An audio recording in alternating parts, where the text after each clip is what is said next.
While the F1 season is not even a quarter of the way over, teams are already very busy preparing for 2026. They're not just looking at the cars themselves, but also the new engines that'll go in them. The new power units are a big talking point right now, with some teams wanting less emphasis on electrical power than was initially agreed, and others wanting to stay the course. In today's GPFans Special, we're delving through last week's F1 Commission meeting and the most important decisions to come out of it.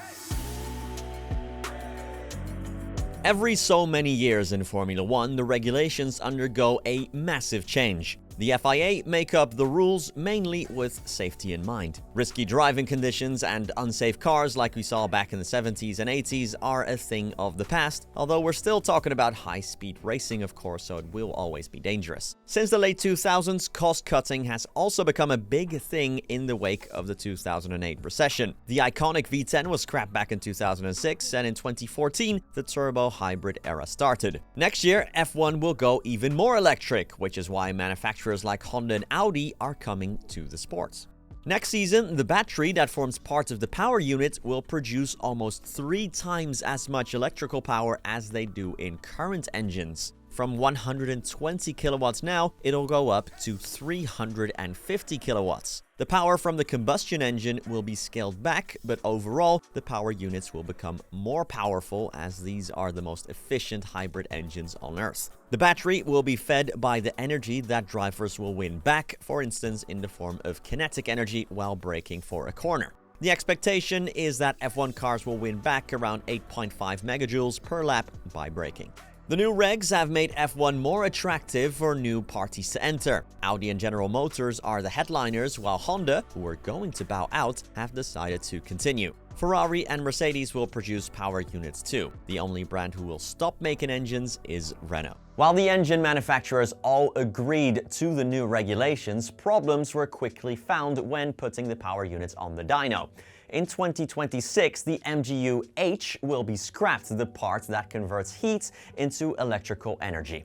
It's too complex, the manufacturers said, and it's not transferable to commercial cars. So more emphasis will be on the battery, but that comes with crucial problems. Max Verstappen said last year that when testing the new power unit on Monza in the simulator, he had to shift down on the straight as the battery drained too quickly. According to TheRace.com, electrical power is reduced from 350 kilowatts at 290 kilometers per hour to just 100 kilowatts at 320 kilometers per hour. They calculated that this would drain the battery in just 7 seconds. The start-finish straight at Monza is around 15 seconds, so you understand why this is a bit of a problem.